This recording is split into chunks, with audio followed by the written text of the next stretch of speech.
Buenos días, hoy vamos a hablar sobre el tema de bradicardias estables e inestables. Mi nombre es Erika Gisela Pintapaza, soy residente del Servicio de Emergenciología del Hospital Obrero número 1, Caja Nacional de Salud. Bueno, vamos a hablar un poquito sobre la conducción o la actividad eléctrica normal a nivel del corazón. ¿Ya? Todos sabemos que esto va a iniciar a nivel del ritmo sinusal, causando la contracción a nivel de las aurículas que van a llegar hasta el nodo auriculoventricular, donde va a existir una pausa de aproximadamente 0,3 segundos. Esto va a hacer que la actividad eléctrica se divida en dos ramas, una derecha y una izquierda, que van a poder ir y llegar al final a lo que son las fibras de Purkinje y así lograr la contracción ventricular como tal, y se va a volver a abrir un nuevo ciclo cardíaco, ¿no? Entonces, vamos a tener como una bradicardia a un ritmo cardíaco con una frecuencia menor a 60 latidos por minuto, ¿ya? ¿Qué es lo que va a ser acá lo importante? Se dice que a partir de los 50 latidos por debajo, estas bradicardias o bradiarritmias van a llegar a ser sintomáticas. Y a partir de esto se da el concepto de estables o inestables.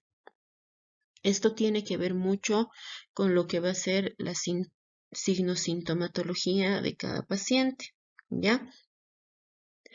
Los datos de alarma como tal y los que nos van a dar inestabilidad al momento de evaluar a un paciente o nos van a marcar una inestabilidad como tal son datos de hipotensión, una presión arterial sistólica menor a 90 milímetros de mercurio, dolor precordial, alteración en el estado de conciencia y datos de insuficiencia cardíaca, ¿no? Como es la congestión o edema pulmonar.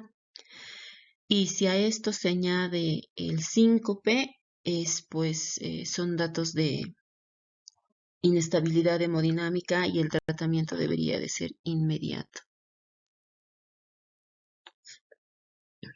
Vamos a empezar hablando un poco de lo que es la bradicardia sinusal, ya dentro de la clasificación de las bradicardias. La bradicardia sinusal va a ser una frecuencia cardíaca, como ya habíamos dicho, menor a 60 latidos, donde no va a existir alteración a nivel de lo que va a ser el intervalo PR, ¿ya? Vamos a tener en cuenta de que el intervalo PR tiene una duración de 0,12 a 0,20 segundos, en los ancianos hasta 0,22. ¿Ya? Entonces, este tipo de bradicardias generalmente son fisiológicas, ¿ya? Una persona que esté acostumbrada a realizar deporte, grandes atletas, mantienen frecuencias cardíacas por debajo de 60, ¿no? Incluso hasta 36 latidos por minuto, sin tener sintomatología alguna, ¿ya? Otra causa de este tipo de bradicardias van a ser las drogas, como por ejemplo los digitálicos, los beta bloqueantes, que lo que van a hacer es disminuir la frecuencia cardíaca y pues nos van a dar en los trazos electrocardiográficos datos de bradicardia sinusal, ¿no? Otro tipo de bradicardia sinusal puede ser ocasionado por una isquemia, ¿no? Un infarto agudo de miocardio, en especial de la cara inferior. Entonces, recalcando, ¿no? Atletas, grandes deportistas, pues es normal que la frecuencia cardíaca esté baja, ¿no? Hablando ahora del bloqueo de primer grado, ¿ya? A este nivel sí va a existir una alteración en el intervalo PR, va a tener una duración mayor a 0.22 segundos. Sin embargo, este va a ser regular. ¿Ya? Generalmente este tipo de bloqueos no necesita un tratamiento específico y tampoco ocasiona mayor signo sintomatología. ¿Ya? Este intervalo inclusive o este bloqueo de primer grado es frecuente en pacientes de la tercera edad. Ahora, el bloqueo de segundo grado, MOVITS tipo 1, ya va a tener dentro del trazo electrocardiográfico algo que va a ser conocido como el fenómeno de Weckenbach. ¿Ya? ¿Esto a qué se va a deber? A que va a existir una prolongación progresiva del intervalo PR. Como ven acá, miren, el intervalo PR acá es corto, acá es un poco más largo, acá es un poco más largo y en este caso acá no conduce, ¿no? Entonces, el fenómeno de Weckenbach va a ser eso, va a ser un PR que se va prolongando progresivamente hasta que una no conduce. Va a existir una ausencia aquí, un hueco como tal, porque no va a existir la estimulación al nivel del ventrículo, ¿ya? Entonces, este es el bloqueo de segundo grado, MOVITS tipo 1, que contempla lo que es el fenómeno de Weckenbach. Ahora, el bloqueo de segundo grado, MOVITS tipo 2, ya va a ser un PR constante, pero prolongado como tal. Miren, acá es más de un cuadradito grande, acá también tiene la misma distancia y acá no conduce. Entonces, este tipo de bloqueo, el de MOVITS tipo 2, es el que con mayor facilidad va a poder llegar a ser un bloqueo de tercer grado o un bloqueo AV completo. ¿Ya? Entonces, esas son las diferencias entre el bloqueo de grado 2 tipo 1 y tipo 2. Ahora, hablando del bloqueo de tercer grado, como ven acá, es todo caótico, ¿no? Las aurículas van por su lado, los ventrículos van por su lado. No existe una coordinación como tal a nivel de la actividad eléctrica del corazón. Entonces, por lo que se caracteriza el bloqueo de tercer grado, va a ser por una frecuencia cardíaca muy baja, ¿ya?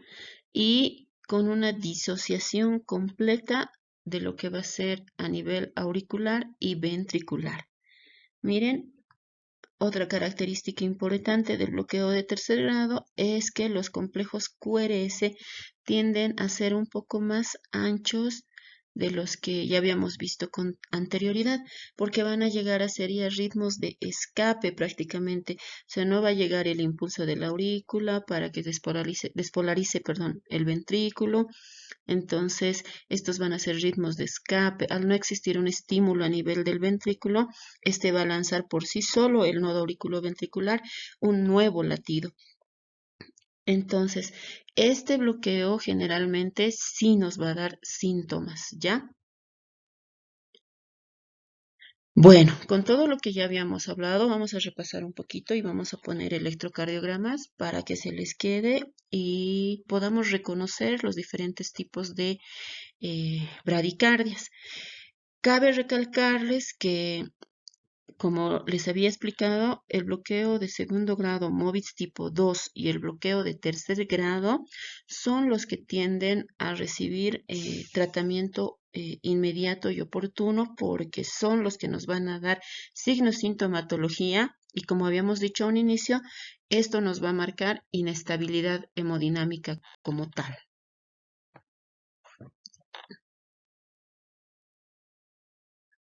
Muy bien, tenemos acá el primer trazo electrocardiográfico,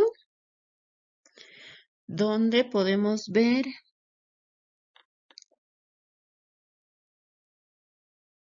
que existe prolongación de los intervalos, ¿no? Del intervalo PR.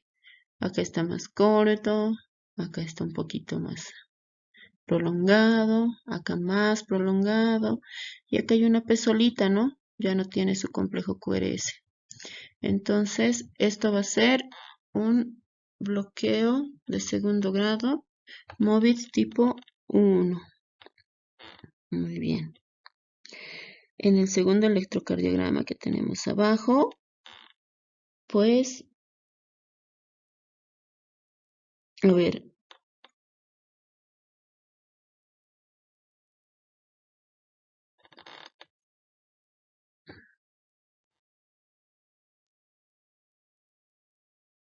ya, vamos, acá se ve mejor. Miren, en este trazo electrocardiográfico, el intervalo PR es constante. Sin embargo, acá ya no hay un complejo QRS. Lo mismo acá. Y miren acá, parece ser igual, ¿no? Entonces, este es un bloqueo de segundo grado.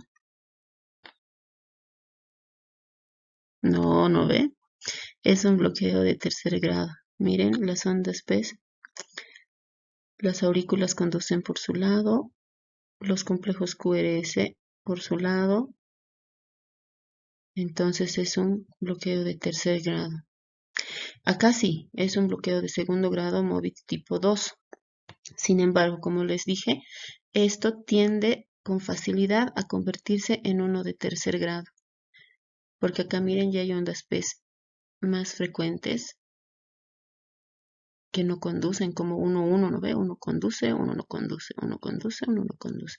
Entonces, tranquilamente este ritmo se puede volver caótico al final. Ya, ahora, hablando sobre el manejo directamente, ¿no? Pues esto es para que se nos quede más o menos el algoritmo que debemos de seguir, ¿ya? Si nosotros encontramos un paciente con frecuencia cardíaca menor a 50 latidos por minuto, pues hay que evaluar la presencia de signos y síntomas, ¿no? Si existen signos y síntomas que esté causando esta hipoperfusión tisular, entonces lo que debemos de hacer es monitorizar al paciente y mantener una vía aérea permeable, ¿no? Se debe conseguir un acceso venoso de manera inmediata y o sea, si el centro, el lugar donde estamos, eh, puede, se puede realizar el electrocardiograma de 12 derivaciones, ¿no? Para poder tener así un diagnóstico más claro sobre el tipo de bradiarritmia con la que nos estamos enfrentando. Como ya habíamos hablado, los datos de alarma como tal van a ser la hipotensión, la presencia de síncope, datos de choque, datos de falla cardíaca, dolor precordial, disnea, ¿ya?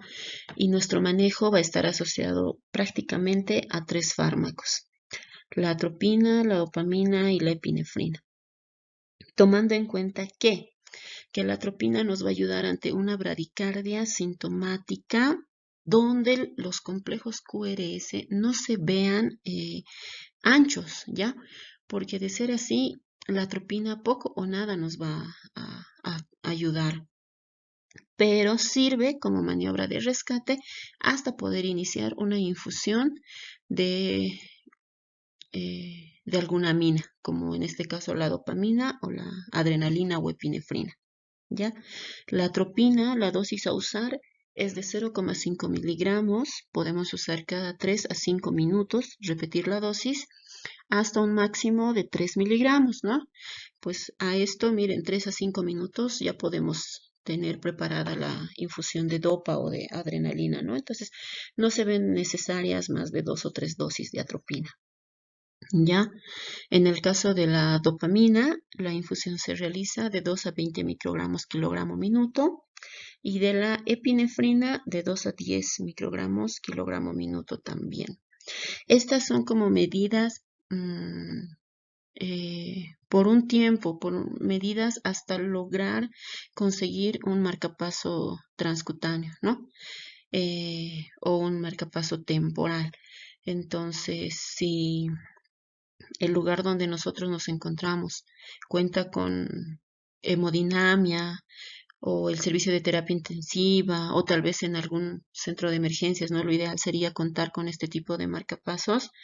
eh, Acortar el tiempo para usar este sería lo ideal. En el caso de bloqueos de tercer grado en especial, el tratamiento pues es un marcapaso definitivo, ¿no? Pero hasta lograr eso, el marcapaso percutáneo temporal nos es de mucha ayuda e incluso el marcapaso transcutáneo asociado obviamente a una buena sedación.